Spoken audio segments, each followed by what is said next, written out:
Start.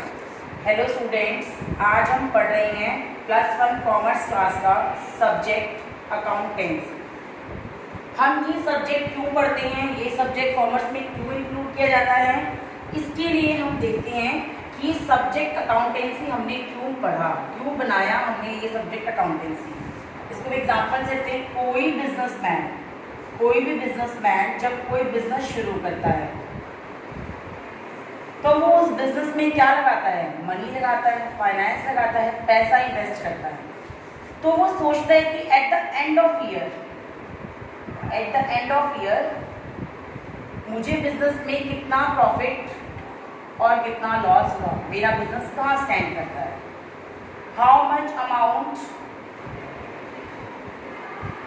Expand on purchase, मैंने कितना पैसा परचेज पर खर्च किया, how much amount earn by sale, मैंने कितना पैसा सेल्स के थ्रू कमाया। ये सारी इंफॉर्मेशन उसे साल के एंड में चाहिए होती है। और ये सारी इंफॉर्मेशन उसे कैसे मिलती है? When we record transactions in business systematically. अगर हम अपने बिजनेस की ट्रांजैक्शन को सिस्टमेटिकली बिजनेस में रिकॉर्ड करते हैं तो हमें साल के एंड में पता लग जाता है कि हमें कितना प्रॉफिट हुआ, कितना लॉस हुआ, कितनी हमने परचेज से पैसा कितना खर्च किया और कितना हमने सेल पे किया। इन सारी ट्रांजैक्शंस को हम जहाँ रिकॉर्ड करते हैं उसे हम बोलते हैं अकाउंटिंग। ट्रांजैक्शंस को हम रिकॉर्ड कर रहे हैं अकाउंटिंग। तो अब हमें मेन डिफरेंस क्या पढ़ना है, अकाउंटेंसी क्या है और अकाउंटिंग क्या है। अकाउंटेंसी क्या है? Accountancy refers to entire body. Accountancy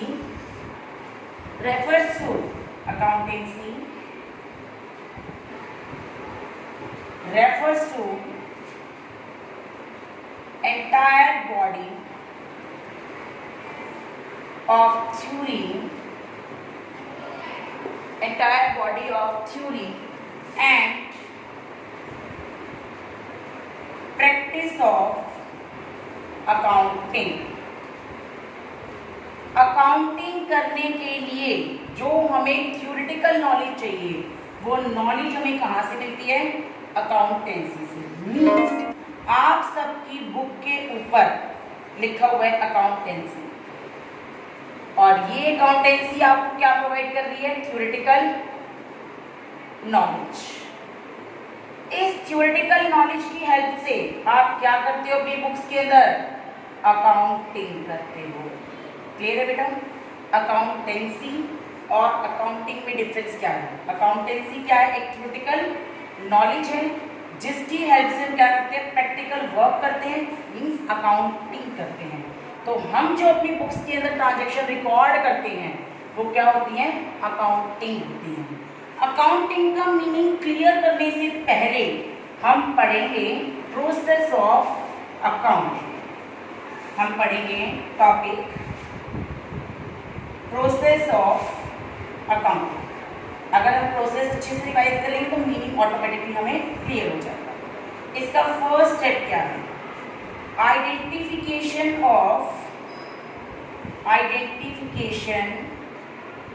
of business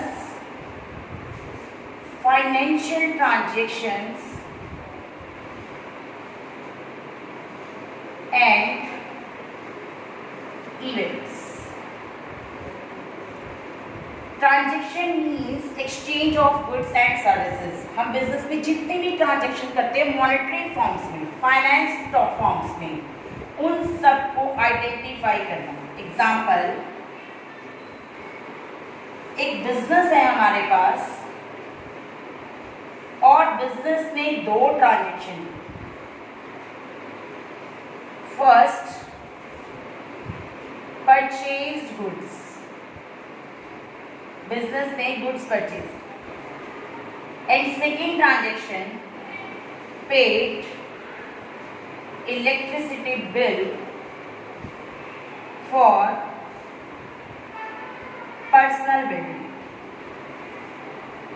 दोनों ट्रांजेक्शन फाइनेंशियल हैं, दोनों ट्रांजेक्शन फाइनेंशियल है, बोथ आर फाइनेंशियल। लेकिन हमें कौन सी ट्रांजेक्शन रिकॉर्ड करनी है? जो रिलेटेड टू बिजनेस है। और रिलेटेड टू बिजनेस क्या है हमारा? Purchase of goods. ये हमारा पर्सनल यूज है, इसका बिजनेस से कोई ट्रांजेक्शन नहीं है, कोई रिलेशन नहीं है। नो बिजनेस ट्रांजेक्शन, ये ट्रांजेक्शन हमारी बिजनेस ट्रांजेक्शन नहीं है, that's why we will not record. We record only business transaction. Clear? First identification of business financial transaction and events. Business ने दो ट्रांजेक्शन की, परचेज गुड्स वो बिजनेस के लिए परचेज की हैं, paid electricity bill for personal use, इसका business से कोई लेना देना नहीं है, that why we remove the transaction, only we will record purchase of goods. Second process step, measurement of transaction. Second step is measurement of transaction. आपने business में जो ट्रांजेक्शन की थी, अब हमने क्या ट्रांजेक्शन की थी बिजनेस में? ट्रांजेक्शन थी हमारी परचेज ऑफ गुड्स, ये हमारी बिजनेस की ट्रांजेक्शन थी, हमें गुड्स परचेज किए थे। हमें क्या पता लगाना है? इनका मनी वैल्यू, मेजर करना है कि ये ट्रांजेक्शन कितने की थी। First box is 10,000, second box is 20,000, next is 5,000, means इसकी मनी वैल्यू कितनी है? 35,000। तो हमने अपनी ट्रांजेक्शन को मेजर कर लिया मॉनेटरी फॉर्म्स में कि हमारी ट्रांजेक्शन की वैल्यू कितनी है? 35,000। हमने पहले ही पढ़ा था कौन सी ट्रांजेक्शन रिकॉर्ड करनी है? बिजनेस ट्रांजेक्शन और फाइनेंशियल। तो बिजनेस की ट्रांजेक्शन थी परचेज ऑफ गुड्स, और फाइनेंशियल कितने की थी वो उसको मेजर कर लिया 35,000। Third step is recording.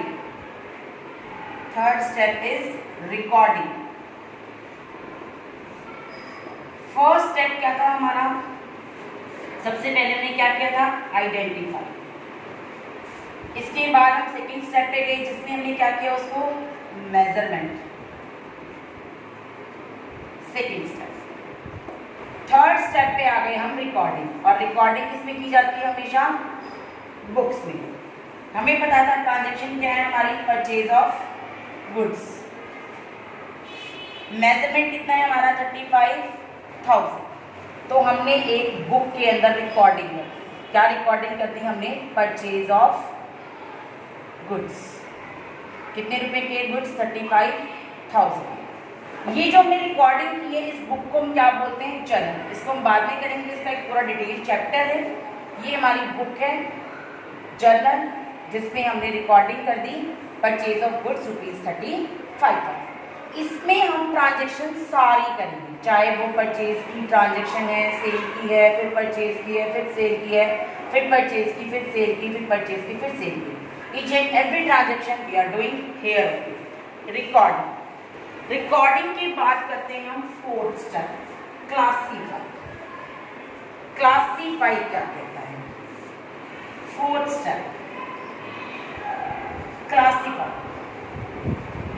Classifying कहता है कि आपने रिकॉर्डिंग के अंदर एक ही बुक बनाई थी, उसी बुक के अंदर आपने परचेज की एंट्री की थी, उसी में आपने सेल्स की एंट्री की थी, क्योंकि बहुत सारे बंदे परचेज से कनेक्टेड होते हैं, बहुत सारे सेल से कनेक्टेड होते हैं, तो हमने सारी रिकॉर्डिंग एक ही बुक में कर दी थी। चलो अब वो कहते हैं मुझे कंफ्यूजन है, एक ही बुक के अंदर आपने इतनी सारी परचेज, इतनी सारी सेल्स दिखा दी, तो क्लासिफाइड कर दो। आप इसकी दो बुक्स बना दो, परचेज को अलग कर दो और सेल्स को अलग। परचेज बुक और सेल्स बुक। हम परचेज की सारी एंट्री उठा के इसमें ले आएंगे। सारी परचेज बुक के कहाँ आ जाएगी? परचेज। सारी क्या आ गई यहाँ पे? परचेज। क्लासीफाई मीन्स होता है डिस्ट्रीब्यूट, अलग अलग डिवीजन कर देना। परचेज पर सारी सेल्स बुक में सेल्स आ गई, जिनके साथ भी हमने सेल्स की ट्रांजेक्शन की थी वो सब एक जगह आ, तो सेल्स बुक अलग हो गई और परचेज बुक अलग हो गई, दैट इज क्लासीफाई। क्लासीफाइंग हम कहाँ करते हैं? इसको बोलते हैं लेजर। ये भी हमारा डिटेल चैप्टर है, इसको बाद में डिस्कस करेंगे। लेजर। फिफ्थ प्रोसेस का पॉइंट क्या है? हमने क्लासीफाई भी कर दिया। क्लासीफाई के बाद होता है हमारा summarising. Fifth point summarising. Summarising means क्या होता है? Short story of the full chapter. Full chapter की एक शॉर्ट स्टोरी। क्या शॉर्ट स्टोरी? कि आपके पास क्लासीफाई दो बुक्स थी, एक परचेज बुक थी और एक सेल्स बुक। परचेज में तो बहुत सारे बंदे थे, बहुत सारे बंदे हैं क्लासीफाई के अंदर, ये तुमने क्लासीफाई कर रखे हैं। अब आपका ऑनर आपके अकाउंटेंट को कहता है कि मेरे पास इतना टाइम नहीं है कि मैं एक एक बंदे की सेल को जजमेंट करूँ, मुझे तो आप टोटल सेल और टोटल परचेज बता दो, मीन्स पूरी बुक की एक छोटी सी पिक्चर बता दो, मेरे पास इतना टाइम नहीं है कि मैं अलग अलग बंदे को स्टडी करूँ। तो हम उसको क्या करें? अब मेरे पास तो 100 परचेजेस हैं और 100 सेल्स हैं, 100 परचेजेस को स्टडी करने लग जाएगा तो ऑनर को बहुत टाइम लग जाएगा, सेल्स को बहुत टाइम लग जाएगा। इसलिए हम क्या करते हैं, इसको समराइज, इसकी short picture. Short picture means कि मेरे बिजनेस में टोटल परचेजेस कितनी थी? ₹60,000 एंड मेरे बिजनेस में टोटल सेल कितनी थी? ₹80,000। That is summarised. समराइज्ड के अंदर हम 3 पॉइंट पढ़ते हैं। फर्स्ट ट्रायल बैलेंस, इसका भी डिटेल चैप्टर है हमारे पास, चैप्टर नंबर 12 हम बाद में पढ़ेंगे। Next is profit and loss account, ये भी डिटेल चैप्टर बाद में पढ़ेंगे। और लास्ट है आपकी बैलेंस शीट। तो आपके ऑनर ने सीधा देख लिया कि मेरे पास टोटल इतनी है और टोटल सेल इतनी है, तो उसने डाटा क्या कर दिया? समराइज्ड कर दिया। समराइज्ड के बाद नेक्स्ट टॉपिक होते हैं आपका एनालाइजिंग एंड इंटरप्टिंग। 6th है analysing and interpreting.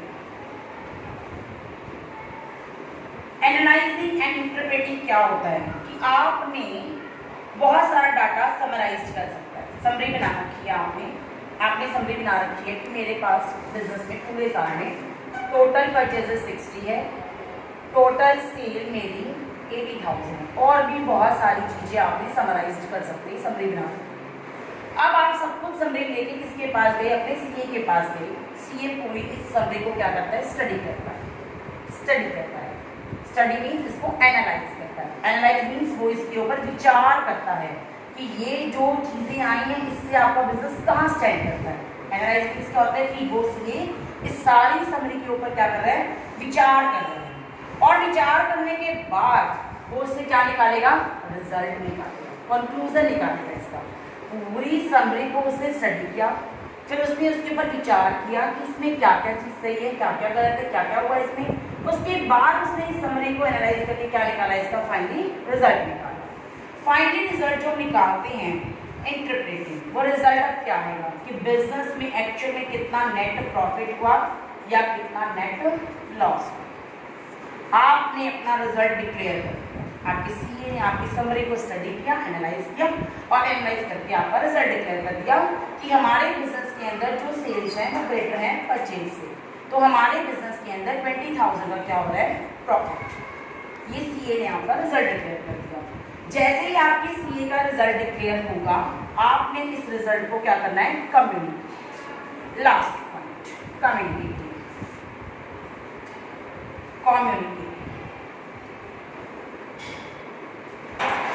Communicating the result.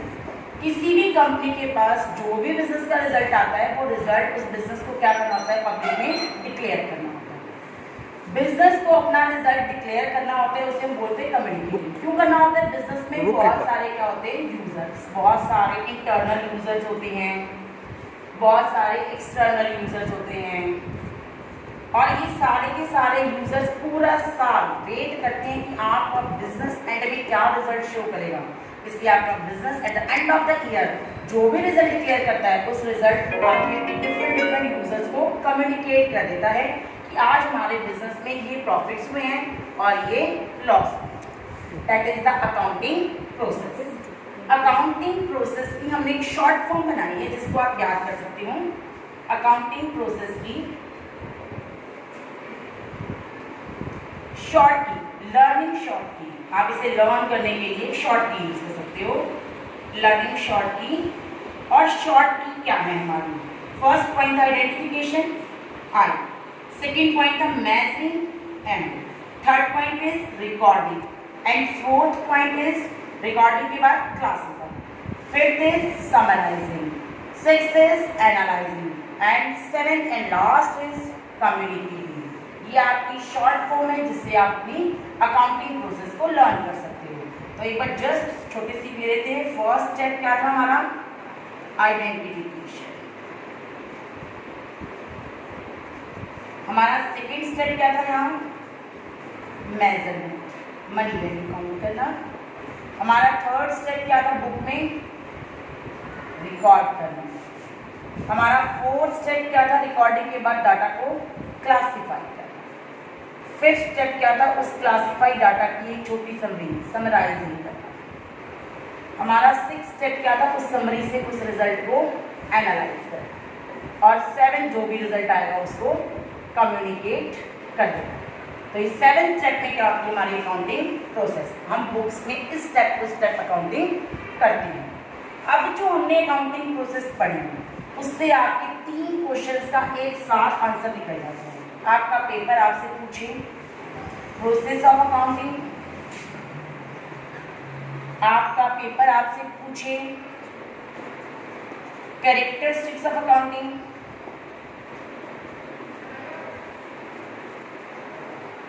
आपका पेपर आपसे क्वेश्चन पुट करें एट्रीब्यूट्स ऑफ अकाउंटिंग, तीनों में आपने सेम आंसर डाल देना है। और आंसर की शॉर्ट की अभी हमने पढ़ी आई के बाद क्या था? Measurement, recording, classifying, summarising, analysing and communication. इन तीनों का सेम आंसर आएगा। क्लियर है? अब जो आपने प्रोसेस पढ़ी उससे ऑटोमेटिकली क्या हो जाएगा? आपके अकाउंटिंग का मीनिंग क्लियर हो जाएगा। प्रोसेस से आपको क्या क्लियर हो गया? आपका मीनिंग क्लियर हो गया। अब हम मीनिंग लिखते हैं। मीनिंग सिर्फ क्या है हमारा? मीनिंग देखते हैं। मीनिंग लिखेंगे हम, accounting is the art of recording, accounting is the art of recording, classifying, summarising in a significant manner and in terms of money